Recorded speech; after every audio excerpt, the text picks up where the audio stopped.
코테는 어쨌든 알고리즘 문제가 주예요. 지금 방식이 코테, 그 다음에 과제를 내드리는 경우도 있고, 그 다음에 이제 구술시험 보는 경우 있죠. 구술시험은 전화 면접도 있고, 이제 줌으로 보는 경우도 있고, 원격, 비대면으로. 그 다음에 이제 오프라인으로 보는 경우도 있고, 그 다음에 이 과제랑 구술을 함께 보는 데도 있고, 그 회사마다 다 다르죠. 회사 자기들 마음이니까. 그래서 이제 코딩 테스트는 어차피 알고리즘 문제고, 프로그래머스를 하루에 한 문제씩 풀다 보면 첫날은 뭐 한 1, 20분 만에 한 문제씩 풀어요. 그러다가 이제 뒷부분 계속 가면 하루에 뭐 한 2~3시간을 잡아먹는 경우도 있어, 한 문제가. 그럴 때는 꼭 하루에 오늘 다 한 문제를 다 풀어야지 할 필요 없어요. 뭐 오늘 반 풀고 내일 반 풀고 해도 되고, 이제 성격이 오늘 다 끝내야 되는 사람이면 오늘 밤을 새서라도 끝내는 게 좋고요. 그리고 어려운 문제일수록 거기에 집중해가지고 파고드는 게 필요해요. 정답이라는 건 없어요. 근데 지금은 정답이 있죠. 문제은행식으로 돼 있으니까. 그래서 지금 인터넷에 검색해보면 문제은행들 상당히 많잖아요. 그래서 그런 것들을 보고 공부해도 되고, 그래서 지금 보면 코딩 테스트가 변별력이 없어요. 기업에서도 코딩 테스트에 대해서 그렇게 뭐 큰 점수를 주지 않습니다. 왜냐면은 뭐 학원도 많고 기출문제 방식으로 할 수밖에 없으니까. 대신에 정답은 없고, 그 다음에 완벽할 필요 없어요. 완벽을 추구하려고 그러는데 완벽은 없습니다. 너무 물이 깨끗하면 물고기가 없죠.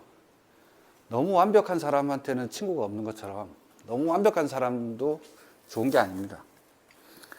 그래서 쫄면 안 돼. 이런 거 뭐가 됐든. 제가 항상 강조하지만 쫄지 말고 하시고 그냥 자기가 아는 만큼 짜시면 돼요. 그리고 의외로 저 같은 경우는 코딩 테스트 정답보다는 이 사람의 창의적인 코드 있죠. 이 사람만의 코드. 이 사람 냄새가 나는 코드. 이런 걸 좋아합니다. 그래가지고 그래야지 내가 면접 볼 때 뭐 할 얘기가 있지. 다 정답이면 다 똑같아. 3명을 면접 보는데 답이 다 똑같으면 사실 물어볼 게 별로 없어요. 재미도 없고 기억에도 안 남고. 그러니까 항상 정답이 있는 게 아니니까 여러분들 스스로 나만의 주체성을 갖고 답을 쓰는 게 좋아요.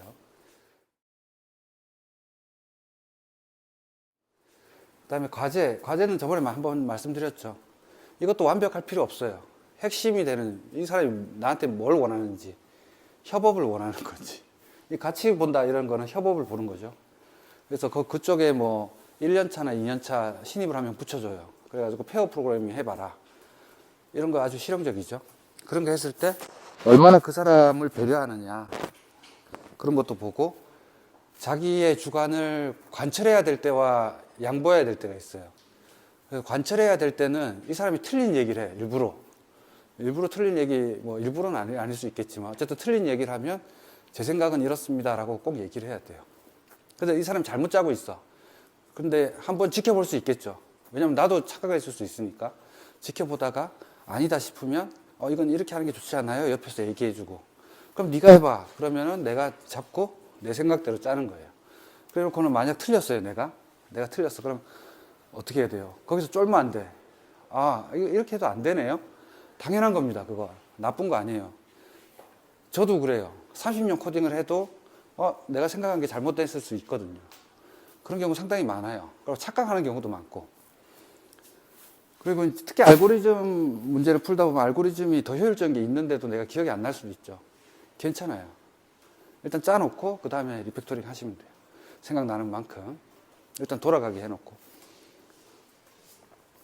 그 다음에 과제 같은 경우는 핵심이 되는 걸 위주로 하시면 돼요. 쓸데없는 거 막 곁다리를 짜느라고 시간 다 보낼 필요 없이 핵심이 되는 것만 짜고 바쁘면 그것만 제출해도 돼. 왜냐면 그걸 보기 위해서 시험을 보는 거니까.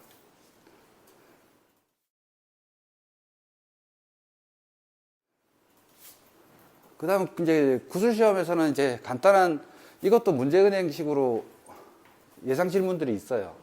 이제 메모리 문제라든지 CPU 문제라든지 네트워크 문제라든지, 그 다음에 또 기본적인 알고리즘 문제도 낼 수 있고. 요번에 이제 한 분이 본 거는 이제 암호화 할 건데, 이제 이런 질문을 한 거죠. 우리가 고객에 대해서 사용자의 패스워드를 암호화할 건데 크립토라는 모듈을 쓰잖아요. 가장 많이 쓰는 게 크립토거든요. 가장 파퓰러한 게. 근데 이제 비크립트를 쓰는 경우도 있어.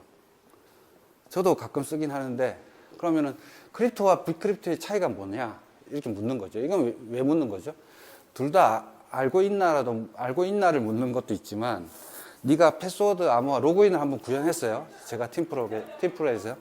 그러면은 그 팀플에서 패스워드를 암호화할 때 네가 한번 고민해봤나 이런 거 묻는 거예요. 그래서 크립토 같은 경우는 가볍죠. 가볍고 단방향 암호화, 양방향 암호화 다 됩니다. 비크립트는 되게 무거워요. 그럼 해커 입장에서 봤을 때는 어떤 게 힘들겠어요? 얘가 힘들겠죠. 하지만 얘는 무거우니까 CPU를 많이 먹겠죠. 얘들은 CPU 싸움이잖아요. 암호화라는 거는. 암호화 속은 뭐가 있죠?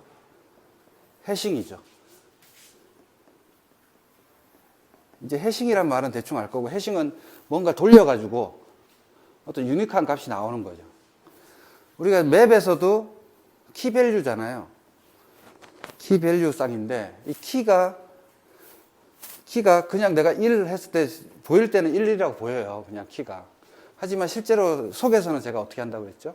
이걸 더 효율적으로 만들려면 자바스크립트 엔진이 됐건, 뭐 자바 보철 머신이 됐건, 이걸 메모리 해싱을 돌린다고 그랬죠. 자기 엔진의 해싱. 이 해싱을 메모리 주소, 주로 힙이 되겠죠. 힙에 이제 메모리가 확보가 되면, 그 메모리가 예를 들어서 1번부터 100번이야. 확보된 게, 공터가. 그러면 이 1번부터 100번 사이에 키를 중복되지 않게 만들면 되죠. 이 100번 좀 잡고 사실은 10,000번 이렇게 되겠죠. 길게 잡으니까. 그렇게 했을 때 내가 처음에 들어온 어떤 값은 내가 A는 1, B는 2 이렇게 했어요. 그럼 이게 키죠. 이게 밸류고.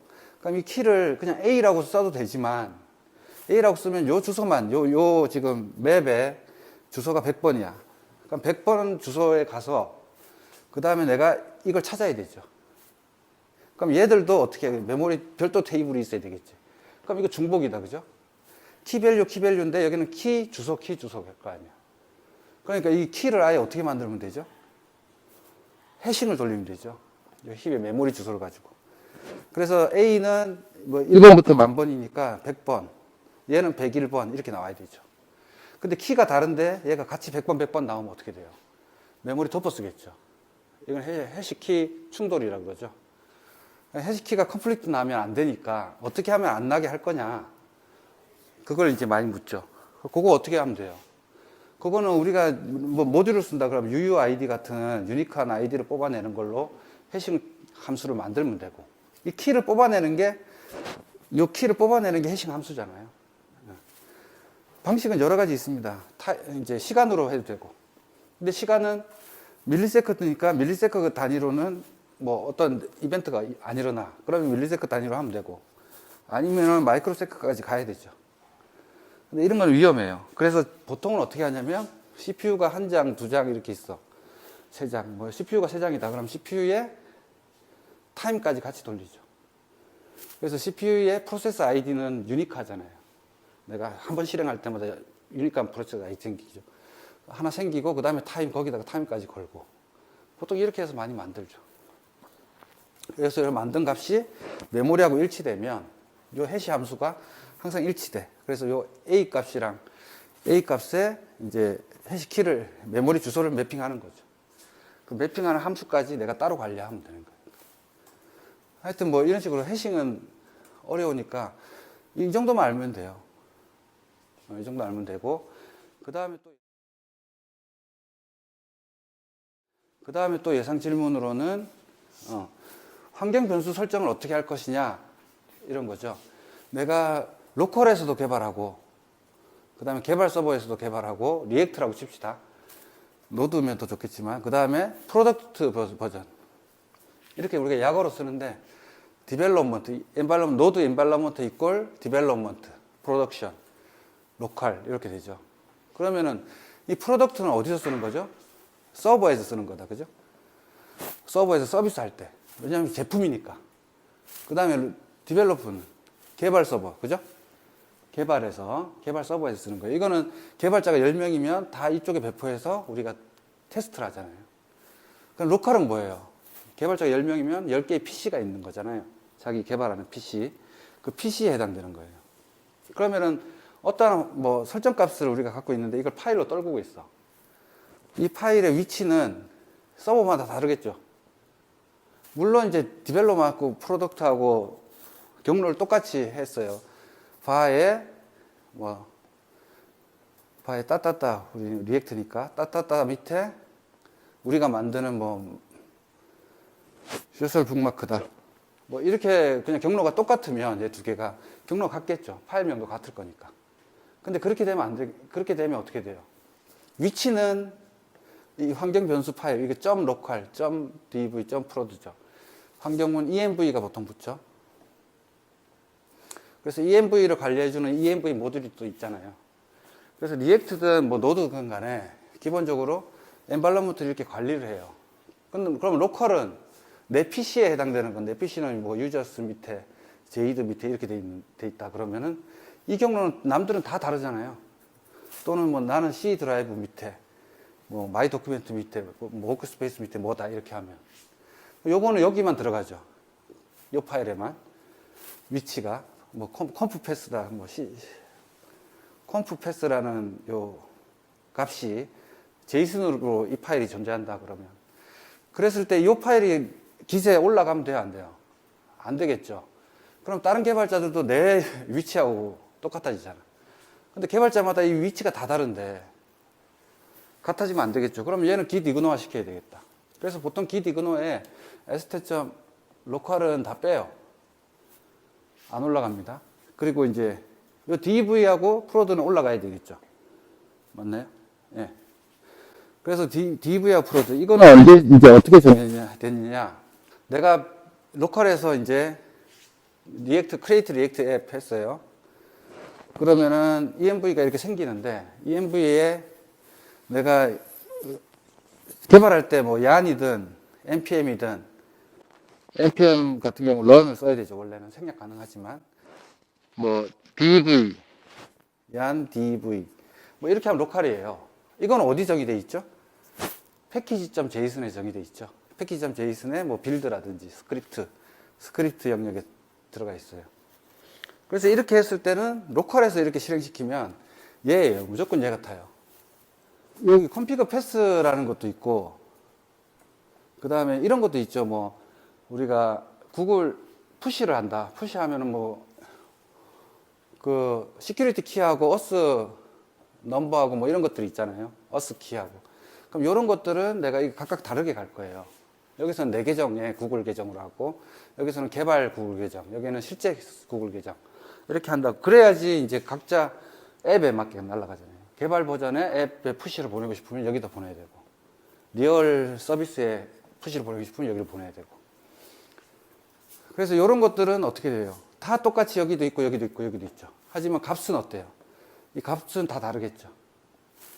키가 다 다를 거 아니에요. 그 다음에 똑같은 게 있어. 예를 들어서 뭐 데이터베이스 경로라든지 뭐 어디 이제 우리가 우편 번호를 가지고 오는 API라든지 정부 API라든지 어떤 API URL이 있다. 이건 다 같더라. 그럼 어떻게 하면 돼요? 여기만 있으면 돼요. 자, 어떤 개념이냐면 자, config가 이 API URL 여기는 없어요. env.prod.에 있는 게 제일 상위에 있는 겁니다. 상위에 있고 얘한테 지금 API 프로드가 없죠. API URL이. 그럼 얘 그대로 받았어요. 받아 쓰고 얘도 없죠. 받아 쓰는 거예요. 근데 여기는 API URL이 또 따로 있어. 개발용 URL이 있다. 그러면은 얘 거니까 서로 다르죠. 얘는 그럼 누구 거 갖고 와요? 이건 내가 설정하기 나름인데 보통 이걸 갖고 오죠. DV 걸 갖고 옵니다. 로컬을. 그래서 얘가 항상 제일 상위야. 그래서 상위 걸 덮어 쓴다. 컨피그레이션도. 그렇다면 기세는 뭐가 올라가요? 요 두 개가 올라가겠네. 그죠? 그럼 로컬에 있는 건 요거죠. 근데 다른 개발자가 알아야 되는 뭐 X라는 컨피그레이션이 있어요. 그럼 나만 걸고 쓰면 되나요? 그럼 다른 개발자 모르죠. 이 X URL. 그럼 어디다 둬야 돼요? 여기다 두면 안 되고. 개발자들만 쓰는 거다 그러면 여기만 두면 되고. 전체 다 쓴다 그러면 여기도 둬야 되고. 그죠? 이렇게 해서 관리하는 거예요. 그래서 Git은 항상 이렇게 2개 갑니다. 자, 그 다음에 빌드를 하게 되면 우리가 이제 오늘 또 나오겠지만 npm build, run build 요즘에는 npm보다는 이제 얀이 더 빠르죠. 빌드 할 때. 그래서 얀을 많이 씁니다. 그래서 얀 빌드 그 다음에 마이너스 모드는 디벨롭먼트야. 그러면은 이 설정 파일로 만드는 거예요. 빌드하는 거예요. 그럼 이 소스 여기에서의 소스에서 뭐 API URL을 사용하고 있으면 다 이 값이겠죠. 그 다음에 모드가 프로덕션이면 다 이걸 쓰겠죠. 그렇게 해서 빌드가 되는 겁니다. 빌드가 됐다라는 거는 뭐예요? 이 빌드라는 건 속에서 뭐죠? 웹팩이죠, 웹팩. 그 앞에는 바벨이 있고 바벨과 웹팩이에요. 그래서 바벨과 웹팩은 조금 이따 제가 좀 더 설명드릴게요. 그래서 이걸로 빌드를 하는 거거든요. 그렇게 해서 빌드가 떨어집니다. 그럼 .js 파일, 이제 번들 뭐 min.js가 되겠죠. 그럼 이 파일 속에의 URL은 이렇게 들어가는 거예요. 노드면 좀 얘기가 달라져요. 노드면 이건 지금 .js 파일을 까보면 이 URL들이 다 노출되어 있죠. 그래서 클라이언트에서는 크리티컬한 URL을 공개하면 안 돼요. API 키 같은 거 특히. 그래서 뭐가 있어요? 보통 뭐 구글이든 뭐 페이스북이든 우리가 SLS 로그인을 한다, 뭐 OAuth2를 한다 이랬을 때는 API 키가 있고 시큐리티 키가 있죠. 그 시큐리티 키는 서버에만 있어야 돼요. 그것도 우리 이제 할 거고 OAuth2 할 때 뭐 이런 식입니다. 그래서 환경 설정은 이렇게 관리하시면 되고.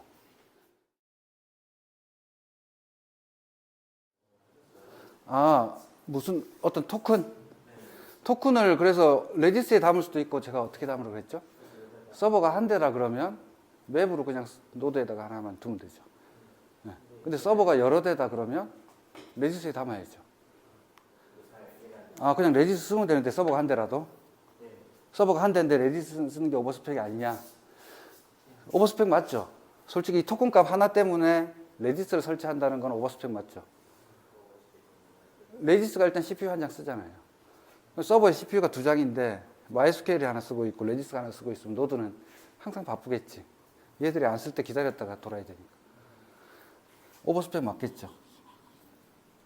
근데 이런 경우 있어요. 서버가 한 대라도 세션 같은 거, 사용자 세션, 우리가 그 패스포트 같은 걸 이용해서 노드에서 할 때 사용자 세션을 이렇게 메모리에 담고 있으면 서버가 재시작되면 어떻게 돼요?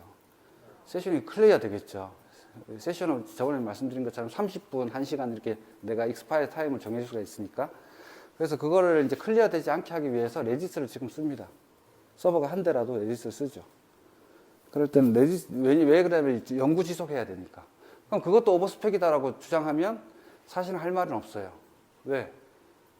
메모리에 있다가 노드가 내려갈 때 어떻게 하면 돼요? 프로세스가 다운될 때 파일에 쓰면 되죠.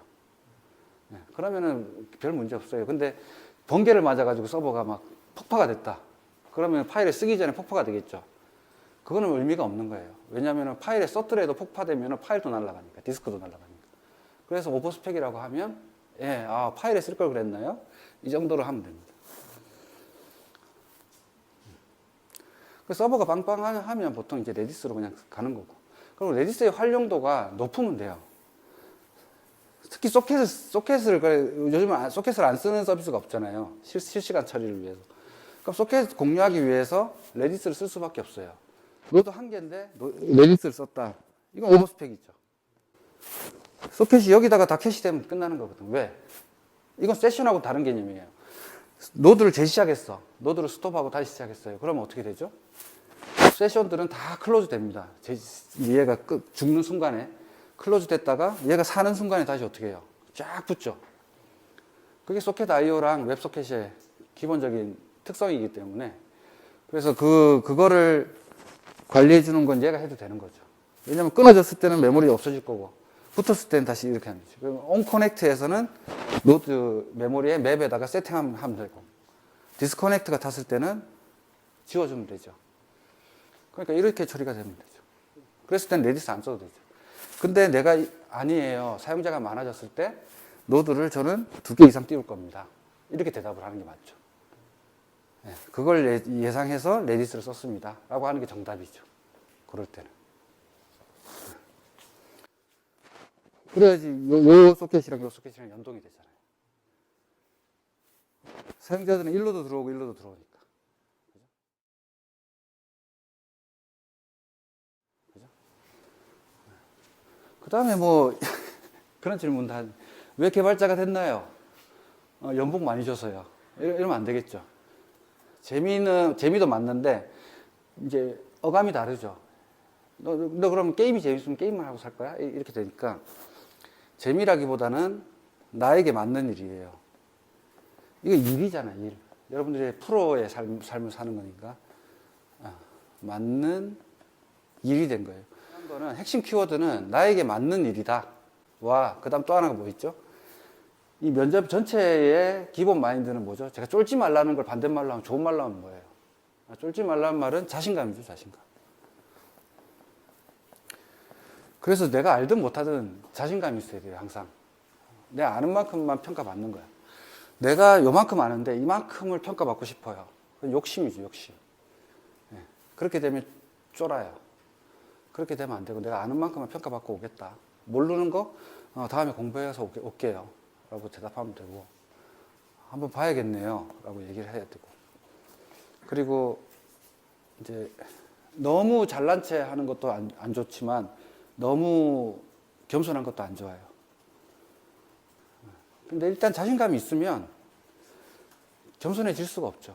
그러니까 좀 이제 너무 심하게 이제 자신감이 있으면 안 되겠지만 적당히 자신감이 있어야 돼요. 내가 알든 모르든 자신감이 있어야 됩니다. 특히 개발자는. 자신감이 있어야 뭐가 나오죠? 문제 해결 능력이 나오죠. 아, 나 그거 못 풀겠는데 이런 순간 그거 못 푼다 그랬죠. 예, 그거 풀 수 있을 것 같아요. 시간만 좀 주십시오라고 하는 게 맞죠. 면접을 뭐 하루 종일 보고 있었지는 않을 거니까. 오늘의 팁은 이 정도 하고 다음에 또 기회가 되면 말씀드릴게요.